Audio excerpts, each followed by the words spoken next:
They attract others to their ideas. People want their input and feedback, and therefore they can do much more than just what their individual job description is.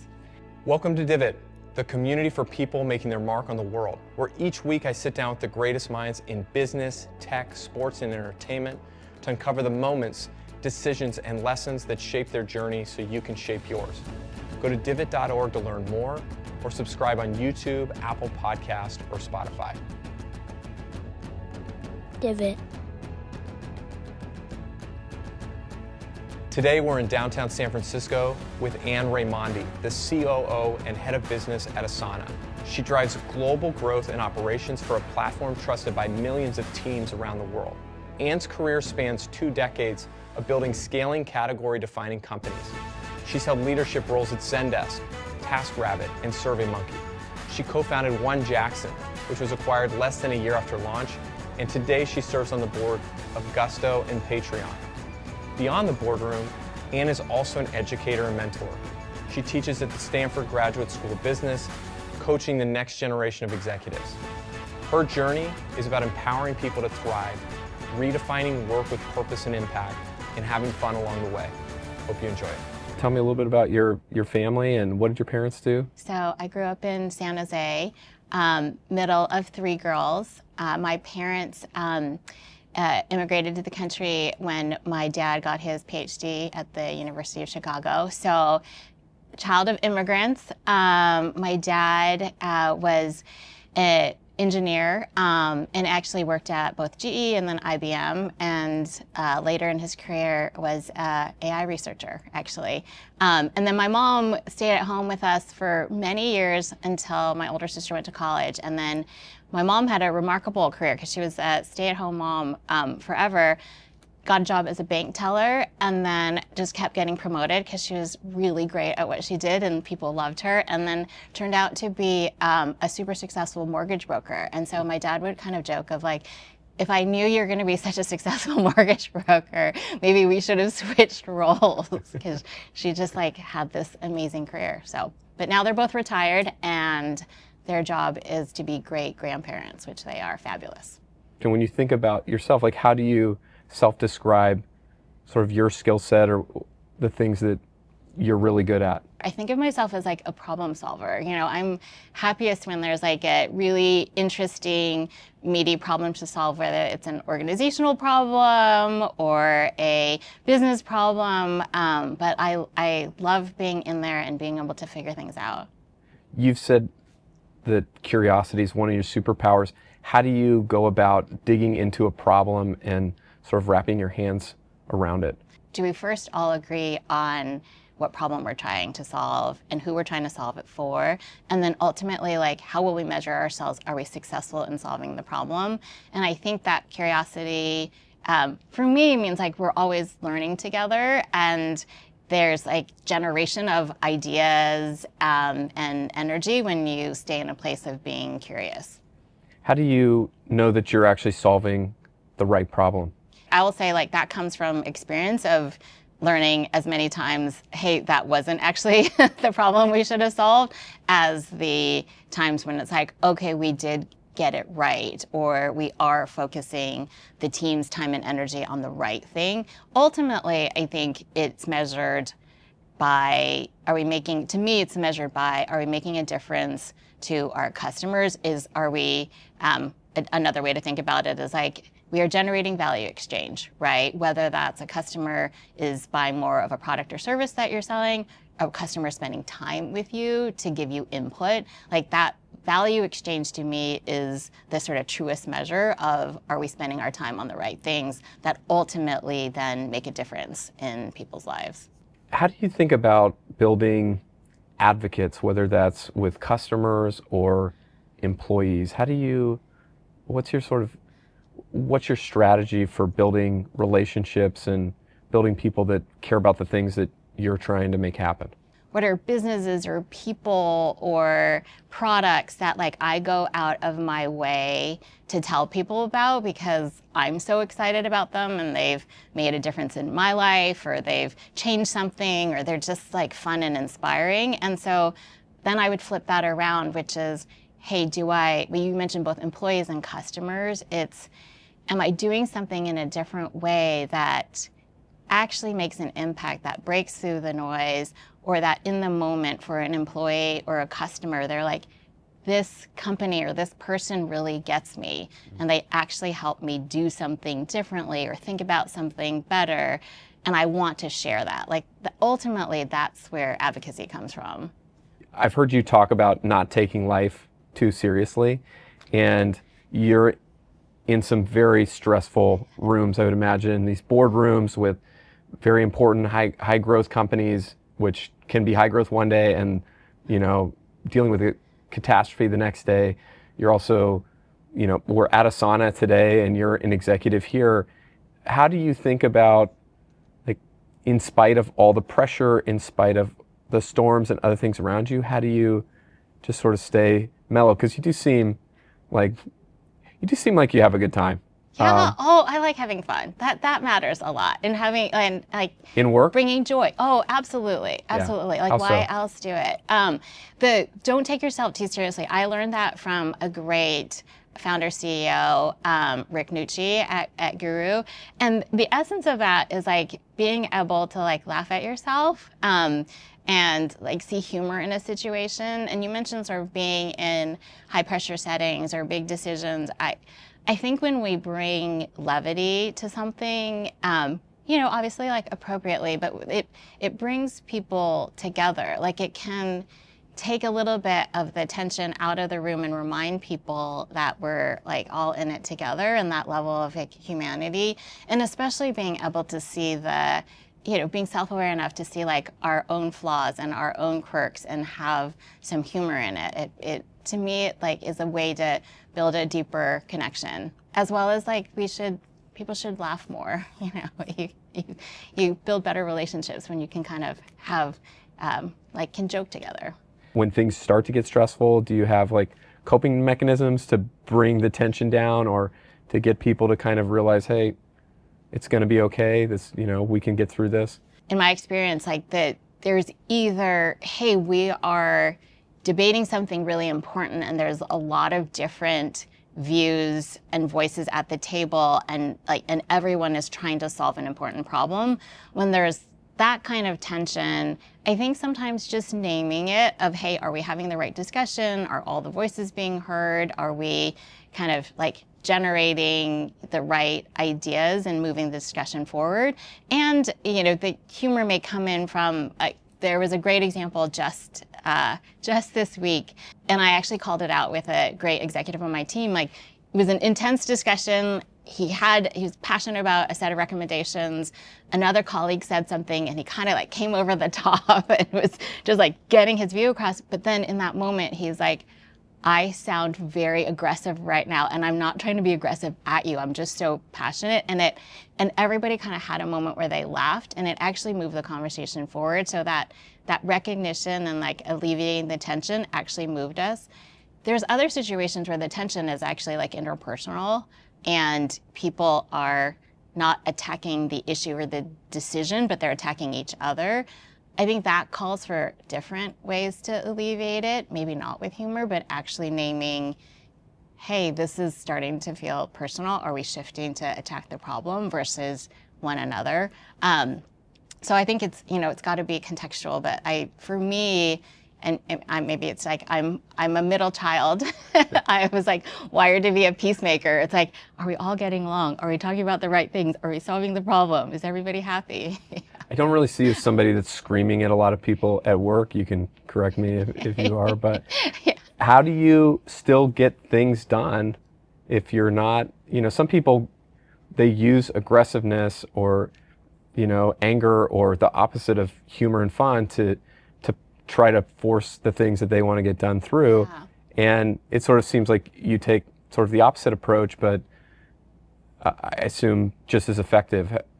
Yeah, I think of it, I had a super great boss like really early in my career. So for better or for worse, I always feel like he set me up to be wildly successful because he was such a great boss, and then also made it harder for all future bosses. But one of the things he taught me in terms of just like how to show up is we all have a range, right? We all have a place where we are the most comfortable and the most authentic, but that style isn't always effective in every situation and with every person. And our job as we grow and lead is not to become somebody else. So for me, I'm never going to be authentic being somebody that is yelling. I'm not a yeller, either at work or at home. And so, but what his coaching for me is like, hey, you have to learn how to turn your dials so that you are showing up in an effective way with either an individual or in a setting. And so that's like stretching ourselves to be, for me, whether that's like being more direct, calling something out, but still in a style that is authentic to me.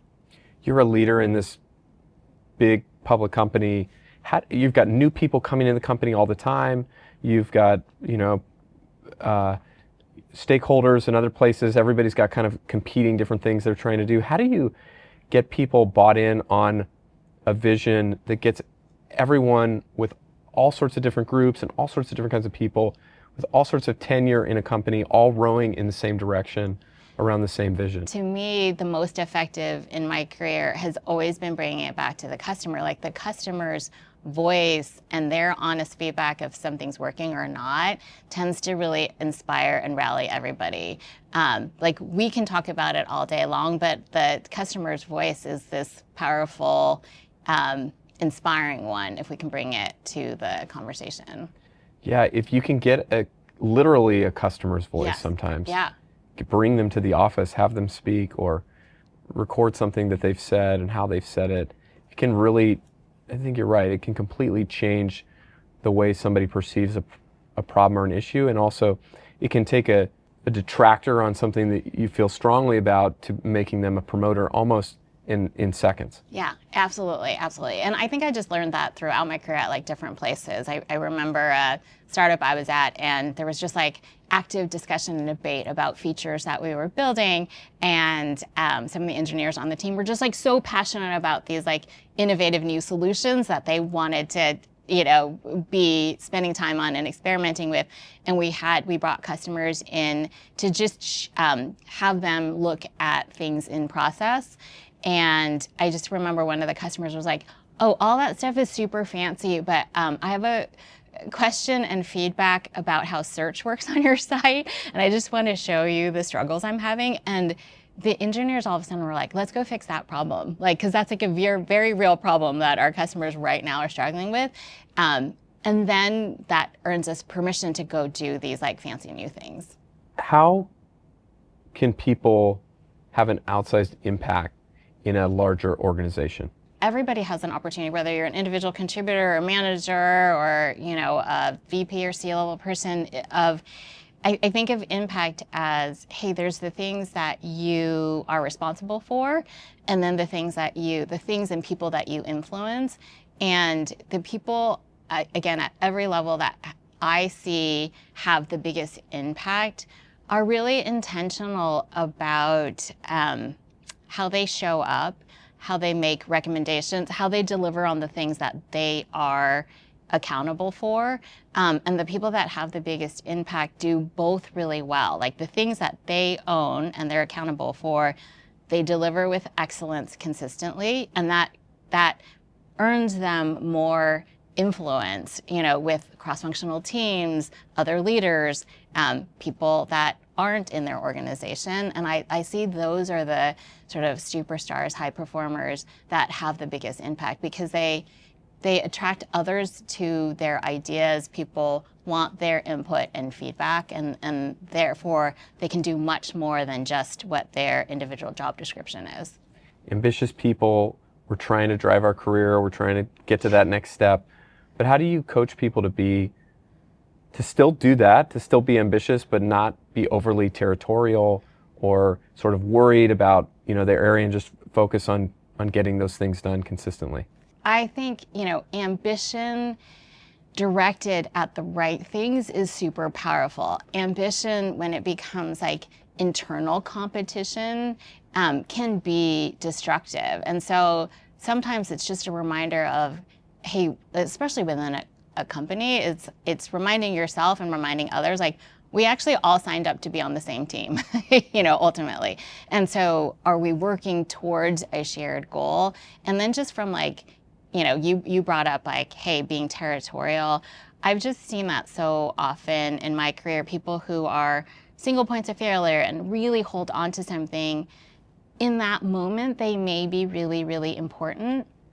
But from a durability standpoint and ability to scale and go take on other things, they're rarely the people that get asked to do something different or more because they've shown up territorial, And so that whole idea of like, hey, if you do something really well and then you empower a lot of other people to do it, you can let go of it and go take on new, better, more interesting things.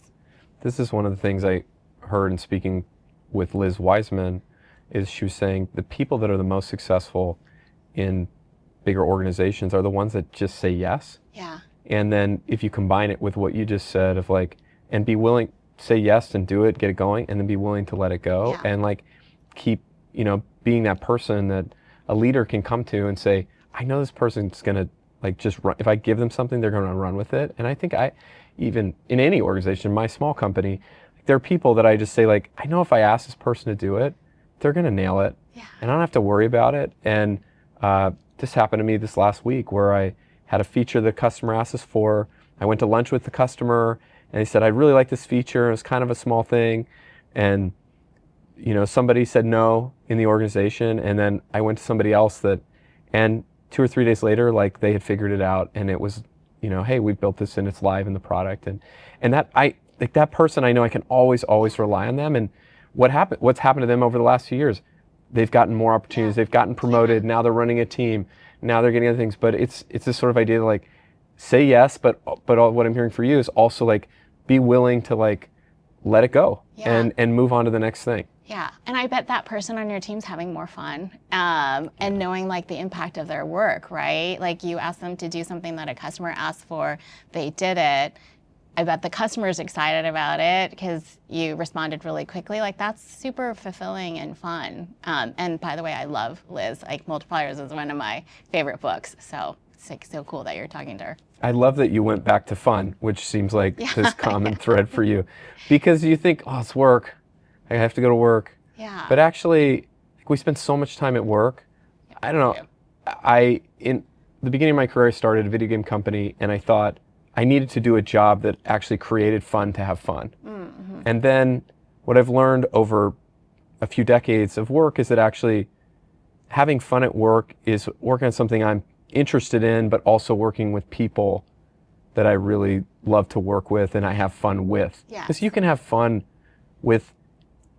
in any scenario with the right people. Oh, definitely. Like even when things are the hardest. And I think it's, we're using the word fun. I would also sort of expand that to me, it's like joy in the work, joy in the struggle of it, and like the joy you get from when you're around the right people who make you smarter and make you better and make you think about something in a different way.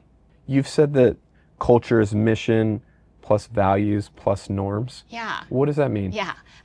Well, I partly like trying to define parts of culture is because so often people talk about like, is it a good culture, is it a bad culture? And like culture can be like this big squishy thing where everyone's like, we want a good culture, we want to build a good culture, but we're actually not defining like the components of it. So to me, mission is, what's the problem being solved and the purpose, because that's such a key component to culture. Like what are you signed up to go do with a bunch of other people?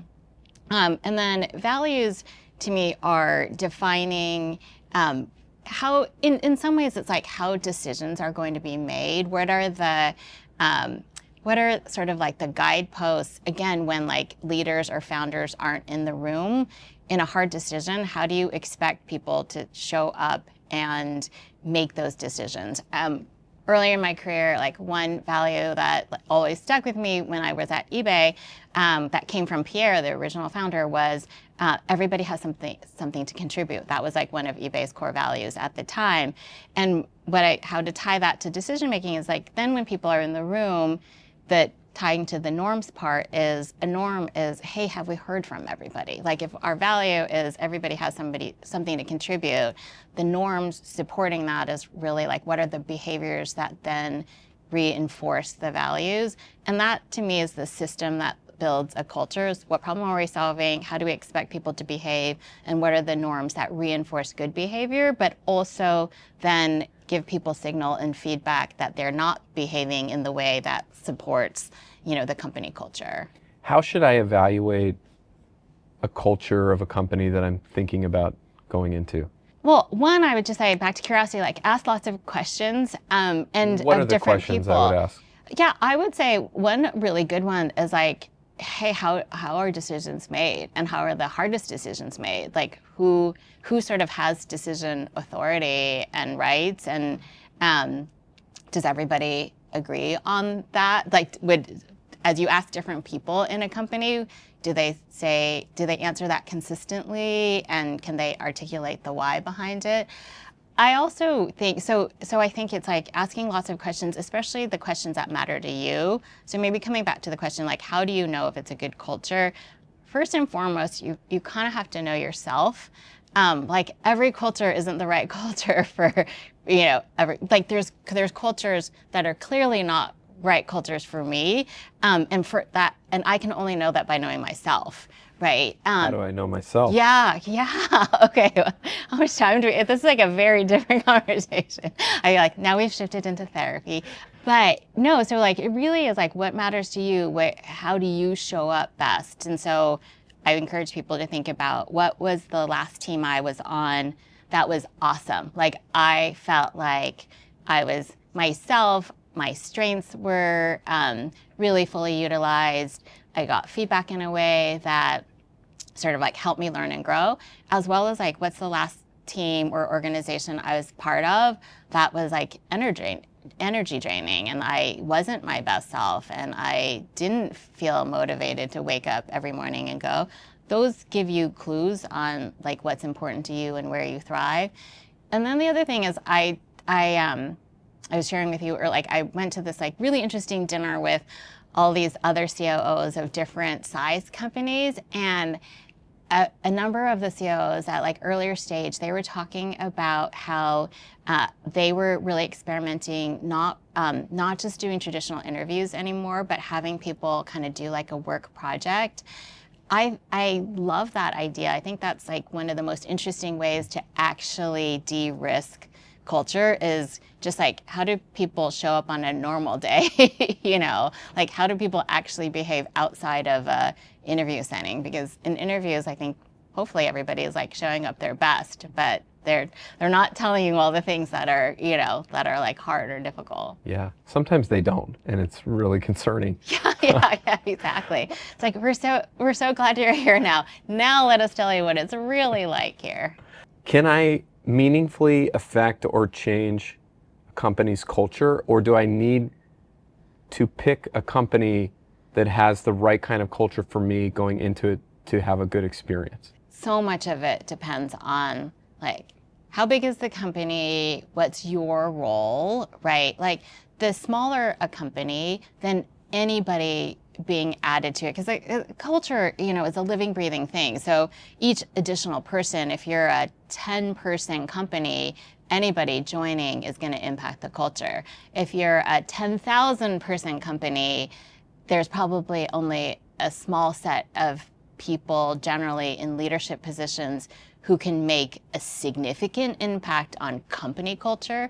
But I think anybody can make an impact on the culture of the, call it nuclear team they're joining, right? By how they show up, how they treat other people, how they move the objectives of the team forward, all of that. Like you call it like the injection of DNA, into a team. Each incremental person, assuming like the team is like a small kind of, either cross-functional or functional team, each additional person sort of changes the dynamics with every other person. So of course, anybody can make a difference. It's just at the company level, it depends on role and size.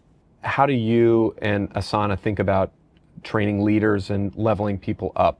Well, one of the things that Dustin and JR, our co-founders, have done since the beginning of Asana is really encourage people to go through conscious leadership training. So there's a book and a methodology called 15 Commitments of Conscious Leadership. And so much of that for leaders, and we talk about leaders as not just like people managers. It's like everyone has the opportunity to lead. It's really about like, one, having a shared language, which I think is super important for culture and what's expected. And then it's how you show up. What are you accountable for? How do you take accountability and responsibility? And then how do you sort of choose to behave in the most difficult situations, which often are, like one of the commitments is around curiosity.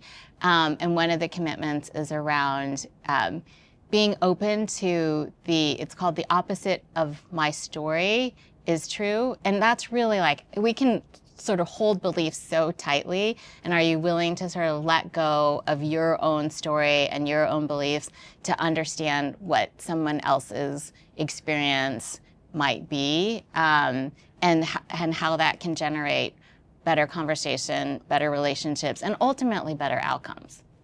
You sit on a number of company boards. Yeah. I wonder, what was the first board you joined and how did you even get into that? The first board I joined was a company called ThreadUp.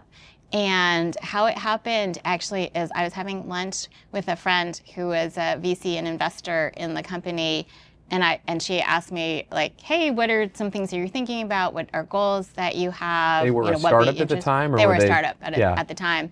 And I happened to say in that conversation, someday I'm interested in being on a board. And she kindly said like, well, why not right now? And I'm like, I don't know. Like, do you think I'm ready for it? And she was like, I have this company that could be really interesting. You have a marketplace background. I'd been at eBay. And at the time, and the business model has evolved, but at the time, it had a marketplace element to it. And so I met the founder. They were looking for an operator to join, and that was my first board experience. So probably the story there is like, share, if you're interested in it, like share with people who know you and who might be in a position to either help, give you feedback on how to be ready or know boards that could be interesting. Put it out in the world. Yeah, definitely. Yeah, a much more succinct, elegant way to say it. Yeah, put it out in the world. I love it. What are you doing in these boardrooms? Like what kind of things are you talking about? What value do you think you bring? And this is not specifically about you, but just in general for people that haven't been in these spaces. Yeah. How do I bring value to a company through being on the board? Yeah, well, a lot of it depends on what size company, because I've been on both like private company, like early stage private company boards, late stage private, Gusto and Patreon are two boards that I'm on right now, and then public company boards. I was on the board of SendGrid, I was on the board of Asana before joining. And so a lot depends on the stage and size of the company, but ultimately the common themes of the board is a governing body that is really, the job is to ensure that the CEO and the management team are focused on the right priorities, the right strategy to ultimately deliver value to customers, to shareholders. And so the question of, depending on what your background is, what function you've run, what experiences you've had, that's how to think about like, how could I make an impact on a board is like, does that company at that stage and that leadership team and that CEO, would they value something that you uniquely bring, again, to that conversation of strategy, building a company, ensuring that you're delivering, ultimately shareholder value. And so for me, I encourage people to like pursue board opportunities. A lot of the people on my team will ask me about that. Because for me, I also feel like being on a board makes me a better operator. in the boardroom, you're talking at the 30,000, 50,000 foot level. And those kinds of questions, I think as an operator, we're often too close, too close to the thing that we're doing. And just remembering to like take a step back and ask the strategic questions and connect the dots, as well as like pattern recognition on other sort of interesting, challenging business problems is always, for me, like very inspiring and the ability to learn. Plus also like learning from super awesome people in these other companies that sit on the board.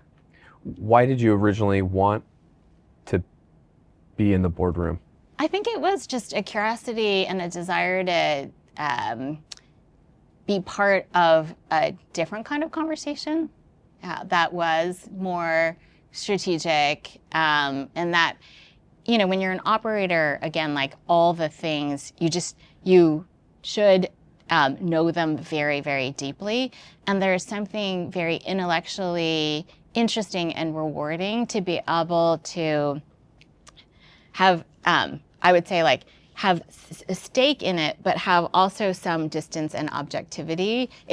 For me, it like stretches a different set of skills and different intellectual thinking that's like super interesting and rewarding. So if I'm somebody that's interested in this and I'm just getting started, what advice would you have for me to start to make this part of my career trajectory? I think first and foremost, it's just understanding, it's certainly like understanding what's valued in board members, what kind of level of experience you need to, have had to be qualified.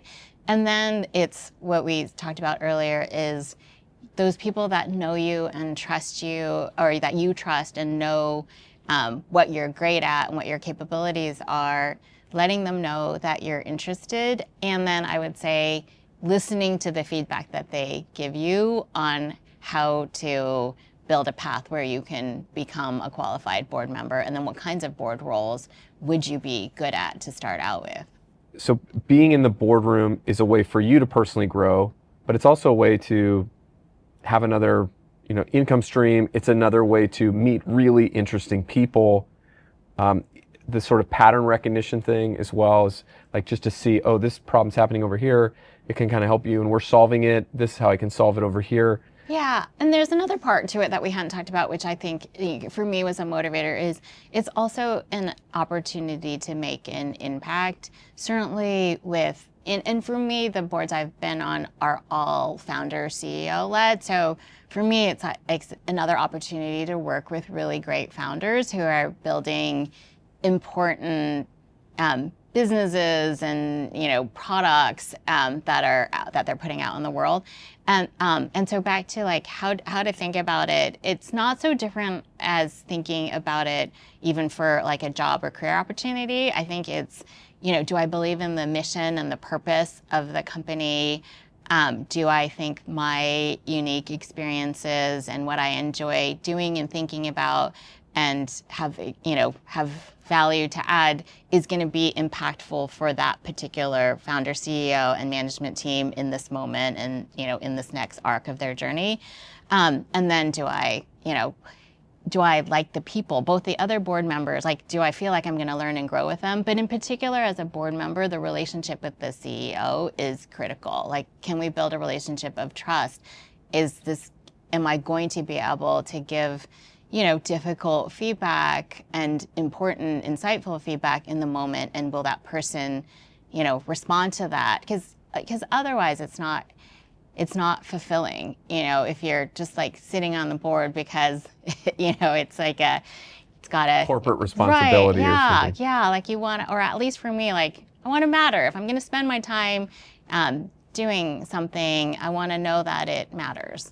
You've called yourself a recovering perfectionist? Yeah, I'm a work in progress. I hope to be that forever. How do you, with all these amazing things you're doing at work, you have this amazing family as well, how do you sort of balance those two things of being somebody that's kind of a perfectionist with all the things that need to get done. Yeah, the recovering is the really important part of the perfectionist combo. And what I mean by that is like and it definitely started when I had kids, which is like, you know, I had my first child and then it's like, oh, I call it like the bottom 15% of things that I just tortured myself on, like didn't actually matter. And so I have 3 kids, so the more kids I've had, the more, you know, that level came up of like, hey, those things were like, if it didn't happen or didn't happen in a particular way that I wanted to, like I was the only person who noticed it and was like hard on myself, is like first like sort of let those things go so you create capacity for the things that actually matter. And as a parent, and you and I are talking like you have 4 kids, so like the capacity to not be thinking about and worrying about the things that actually don't matter, and that you can shift that time and energy to the things that do matter, which is like the quality of the time that you have with your kids and the quality of time that you have with your partner and the people that matter to you in your life. So that's why I think of it as like being a recovering perfectionist. It's like everything doesn't have to be done in a certain way. Like there's some like freedom and joy in like the messiness of it. And once you have kids, you just realize like all the things are messy. Yeah.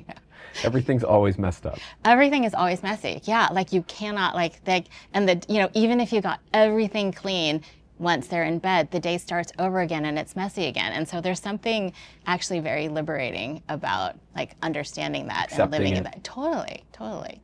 If your kids were sitting here, what do you think they would say about your career and what they sort of learned about you with the work that you've done? I hope they would say the same things that I say to them, you know, which is like, hey, as long as you're, you know, doing your best and you're spending your time on the things that like really matter to you and you're enjoying the journey, like those are things to be proud of. And also, like, are you showing up in a way where you're kind to the people around you and you're making them and the situation that you're in better? Like those at the crux of it are the things like my husband and I always talk about with our kids. Like, are you making a difference in a really positive way to the people around you? I think my kids would say, my older sons, maybe a little closer to your kids' ages, would say that, oh great, we get to go to a game because Dad worked hard. And I think maybe my younger daughter would say like, it's dark, why are you working? I like her. So, it's interesting how, you know, different kids at different ages and in different situations have different perspective on what you're doing. And everybody, we all know that, you know, everybody is sort of has their own kind of personality and sort of born with these things that are totally different than this other person that went through the exact same experience. And I think as somebody that's ambitious and somebody that's probably working more than the average person, it's maybe my kids can see, hey, maybe this is for me, I like this, or maybe some of them saying, that's not for me, or, you know, that's not the kind of life or experience I want to have. And I think, at least for me, it's like, it's okay, like whatever is sort of suits you and the work you want to do and the life you want to have, as long as it's healthy and productive. And, you know, but it's kind of, I can see with some of them where it's like, I'm not going to do that. And I can see some where it's like, I think I want to push in that way. Yeah, I think that means like you're doing a good job as a parent because you're helping them see what the choices are and then ultimately encouraging them to make the right choices for them. Like that's a big thing as a parent, you know. There's a lot of parents out there who are very opinionated and prescriptive of what success looks like versus saying, hey, like the best thing you can do is figure out what success means for yourself and like giving your kids the freedom and the autonomy to go decide that. Yeah, some of it may just be the sort of privilege that we live in the Bay Area, and this situation you said you parents immigrated here, and it's I need to learn more about your mom as this killer, you know, she's so real estate awesome. salesperson. Awesome. Yeah. But growing up in that situation and those kind of constraints, it can really be very hard. It is very hard, but it can also be empowering to like sort of refine people like their kids who who see their parents struggle and figure it out and like work very hard and maybe, you know, start at the bottom and work their way up versus, you know, somebody like myself who, you know, whose parents were here and who gave me a lot, you know, coming in and just, you know, start from a different place. And underlying that all is like, hey, are we living in a way where we don't take the things for granted? And like we appreciate the privileges that we have, and don't sort of like expect them all the time. And we know that we're privileged. I think that's also a part of it. How do you see AI transforming the way teams are built and the way companies are being built? I think that's like one of the most interesting, fun, you know, evolving questions and opportunities right now. I mentioned earlier, like part of it, I was at this dinner with COOs from companies of all different sizes and stages, and what really struck me of the leaders that are in earlier stage companies is like their assumption on how they're going to build the company and how they're going to build the teams is totally different than, you know, startups from even like half a generation or a generation ago, where like you raise funds because you've got to hire people to scale. And now so much of the assumption is like, we're not going to need as many people because AI is going to be able to do a lot of the things that frankly weren't the most interesting things for people to do, but people had to do them. You didn't have an alternative.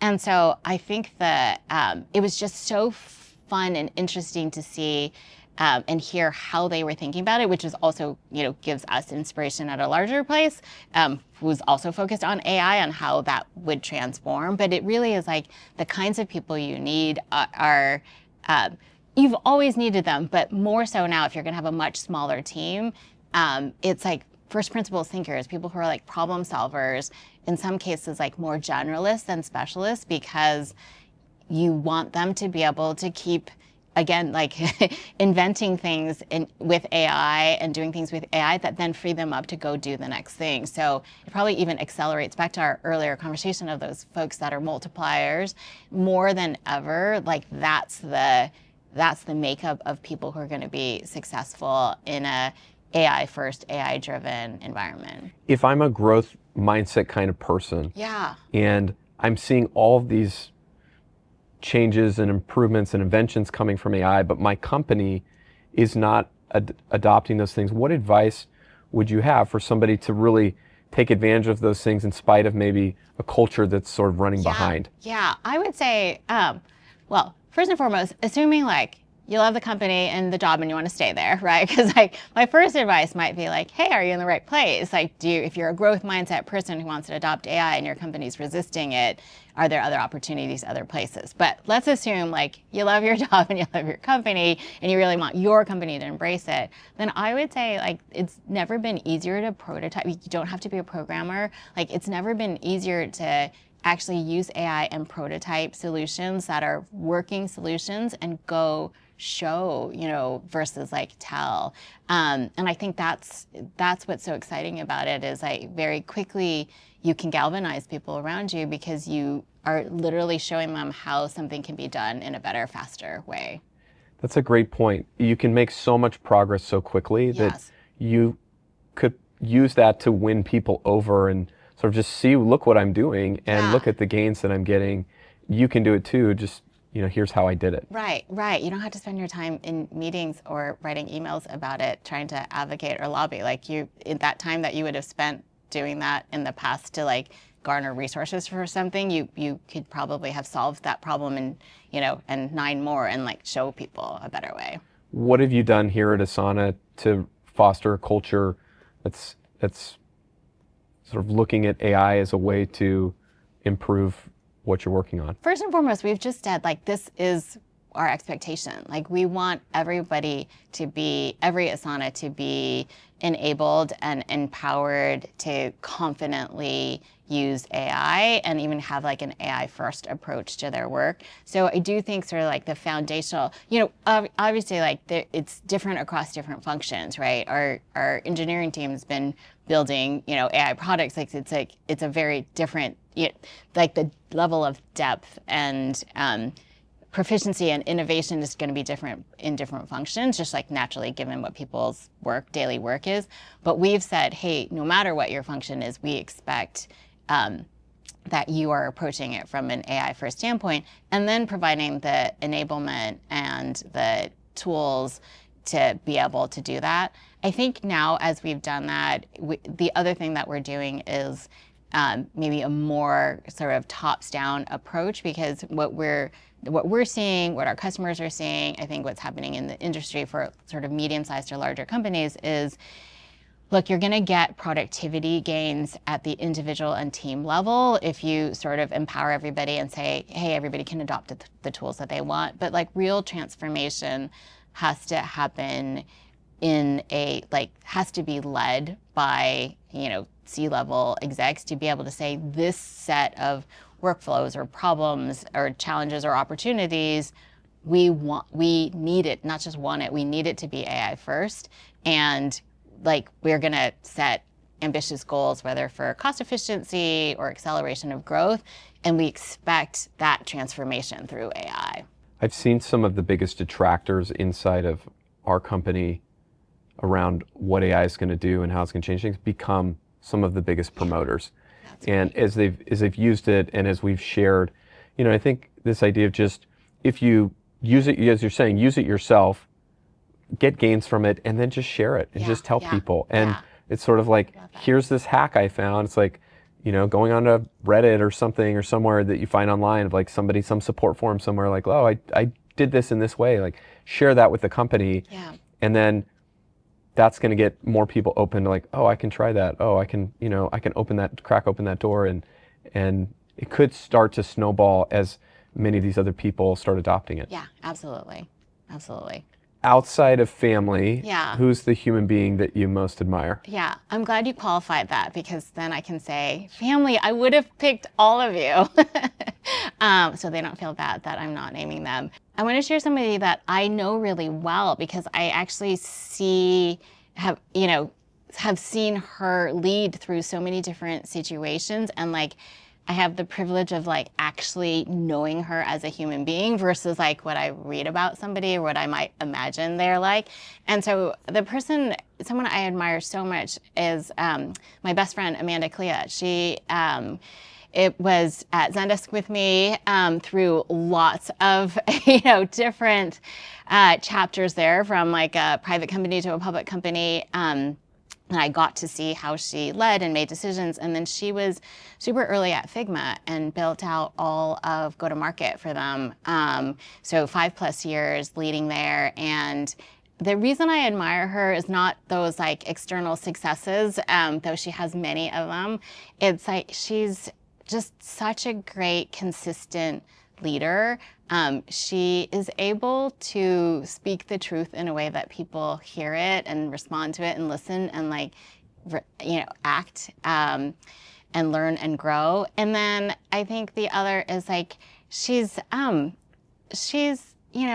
a self-promoter. She's under the radar and doing wonderful things. And anybody who knows her or has worked with her or for her would say all these things. And in a in an ecosystem and in a valley and in an industry where there's so many people who would who have the successes that she has, who would be out there promoting it. She doesn't. She just like does the good work every day and makes an impact on all the people around her. So I feel super privileged to be in that circle benefiting from it, but I love her to death. If you could implant one idea into everyone in the world, what would it be? Okay, this one, I feel like this question is like, okay, 8 billion humans on Earth. I'm in your ear. So, I mean, like the fundamental ones would be, eat your vegetables and brush your teeth. But I think if I'm going to speak to all the humans, I think what I would say, an idea I would implant is the most impactful thing you can do is take responsibility for making the things and the people around you better, big or small, and starting with yourself. I think if every human had that idea in their brain every day, like think of what we all collectively could accomplish. What's the hardest thing you've accomplished? I'm just about, it's next year. We're not quite at the milestone, but next year my husband and I will have been married 30 years. Congratulations. I think that's like a big, big deal. Big deal. Yeah. I mean, 3 kids, 30 years. Like that's, I'm very proud of it. Now, of course, he's the important part of that equation, but yeah, I would say that's like probably my proudest accomplishment. What's your best advice to someone who wants to stay married for 30 years? Yeah. Embrace the messiness. Like it is, a 30-year marriage is nothing like you're going to see pictures on Instagram. Like people are not posting the true story of like how to build an enduring relationship. It's sort of giving each other grace, being really forgiving, and knowing that there's like moments that are going to be like hard, hopefully like good hard, but especially with raising kids. Yeah. But just like remember to really like that other person, not just love them, but really like them as a person that you want to spend, as many of your waking hours with as possible. Best advice for overcoming hard things? People who can bounce back faster, bounce back smarter, and bounce back stronger. And so like first and foremost, it's like figure out how to shake yourself out of that moment of like, oh my God, this was a failure. And it's like, what did I learn from it? How am I going to apply it? How am I going to own up to the failure? And then like, how do I not repeat the same mistake? So I often tell that to my teams, like, I am totally fine with people making mistakes. We're going to make a lot of mistakes when we try new things, but let's not make the same mistakes. What accomplishment are you most proud of? Besides the 30-year marriage, I would say the accomplishment I'm most proud of is the moments when like people I worked with, or I've done some teaching, and so like either it's students or people I've worked with that maybe I haven't been in like super close touch with that reach out when they have like a super hard problem that they're dealing with or a decision, and they text me or call me or email or message, and they're like, can I talk to you? I have something that I like would love your advice on. And the fact that like people in that moment reach out and I think, oh, like I can be helpful. And to so many different people I've had a like privilege of being part of their lives. And maybe that was like 2 years ago or 5 years ago or 10 years ago. I actually just caught up with an old friend from eBay that was like 20 years ago, and he reached out and was like, hey, I'm contemplating doing something new and I just wanted to pick your brain. And I was like, oh, that is the nicest thing you could say to me, that in this moment I could be helpful to you. Most people don't want those kinds of messages. They say, oh, it's more work for me, it's stuff I have to do, but they're not having fun, Derek. They're not having fun if you're not taking those messages. I love it. If you die and you meet God, what do you hope he says to you? Well, I feel like it's going to be a consistent theme. I hope they say, good job having fun and finding joy along the way. How do you measure your life? I think it's like measuring it as a work in progress, like hopefully each day, but maybe I'll be nice to myself in each week. Like, am I getting better at something? Am I trying something new? Am I learning? Am I challenging myself? Do things feel like appropriately hard? I hope that like throughout my life, whatever I'm doing, it keeps feeling like I'm challenging myself, and there's more that I could be doing, and there's more that I could be doing better. And that to me is like the measure of a life well lived.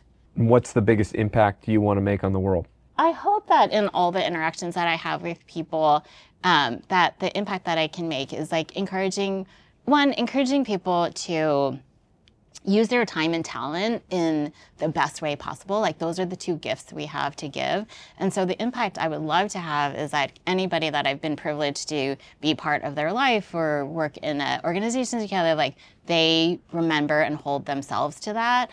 And then hopefully in sort of like this broader world, if someone's listening to this, it's like, are you using your time and talent in the most impactful way? Like to me, if I'm helping people answer that well, and then they're going out and doing that, like that has such a multiplier amplifying effect. Thank you so much. Thank was you. great. What a fun conversation. I so enjoyed it. Great to be here. Thank you. Thanks. Divot. On next week's episode. Success is as much driven by intensity and passion, you know, and if you have an idea that you're passionate about, that just increases the probability of success.